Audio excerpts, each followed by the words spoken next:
योगी जी, बहुत सारे लोग राम मंदिर की चर्चा करते हैं। अब खड़गे जी एक दिन कह रहे थे अपने कैंडिडेट से, तुम शिव हो, तुम्हें राम से लड़ना है, तुम हरा सकते हो राम को।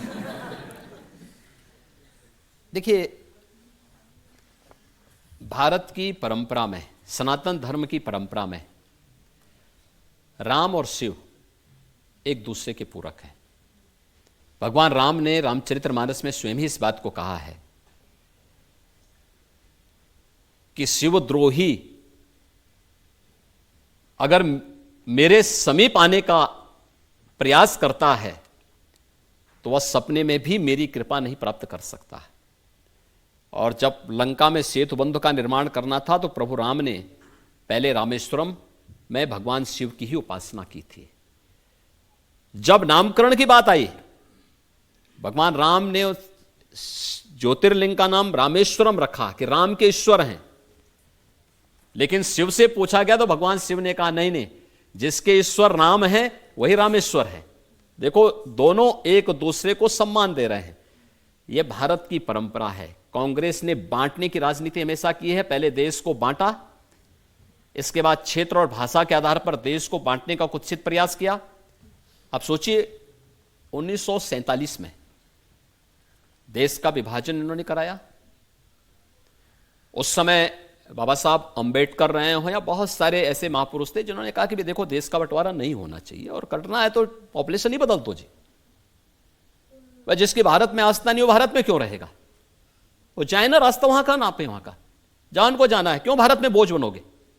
क्षेत्रफल ज्यादा दिया गया, आबादी कम गई। ज्यादा क्षेत्रफल मिलने और भारत की बहुत अच्छी उपजाऊ भूमि वहां जाने के बावजूद आज पाकिस्तान के अंदर क्या स्थिति है।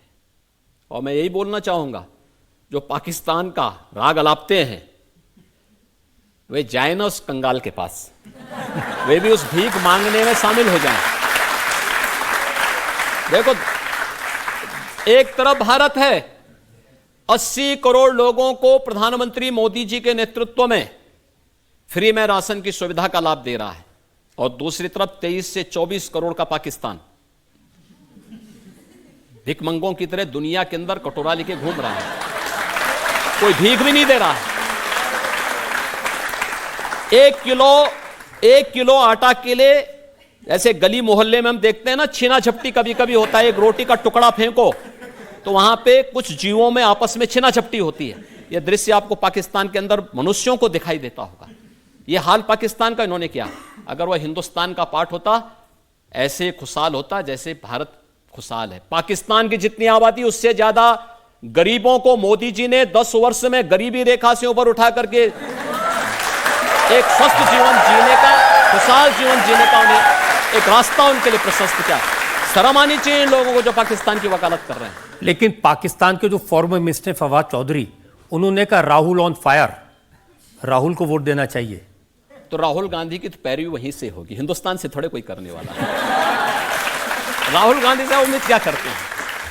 इस सब के बावजूद राम मंदिर का ये लोग विरोध करें, भारत के संसाधनों का गरीब को, गांव को, किसान को, नौजवान को, महिला को, दलित को, यानी जनजाति को, पिछड़ी जाति के लोगों को, अन्य गरीबों को मिलने वाली सुविधा ये मुसलमानों में लुटाएं, और तब भी ये भारत से समर्थन प्राप्त करने की अपेक्षा करते हो।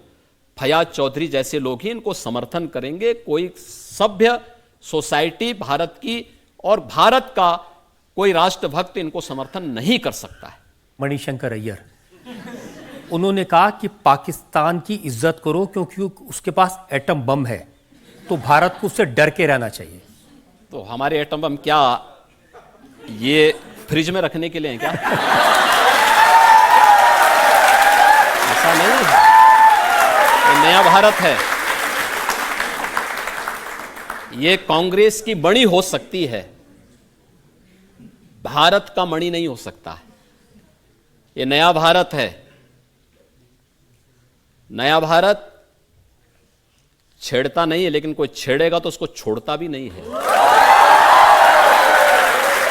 घर के अंदर घुस करके जवाब देगा, और यह भारत ने करके दिखाया है।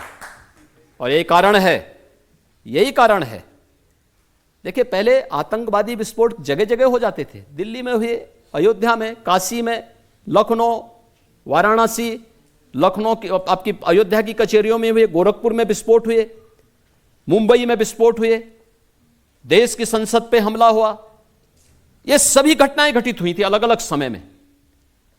आपने पिछले 10 वर्ष के अंदर देखा होगा एक सुरक्षा का बेहतरीन वातावरण, आंतरिक सुरक्षा बेहतरीन हुई है, नक्सलवाद समाप्त हुआ है। और अब तो पटाखा भी थोड़ा जोर से फटेगा ना तो पाकिस्तान पहले सफाई देता कि नहीं, मेरा हाथ नहीं है, मैं दूर दूर तक मेरा संबंध नहीं है, ये नया भारत है, ये देश की ताकत है, इस पर हर भारतवासी गौरव की अनुभूति करता है।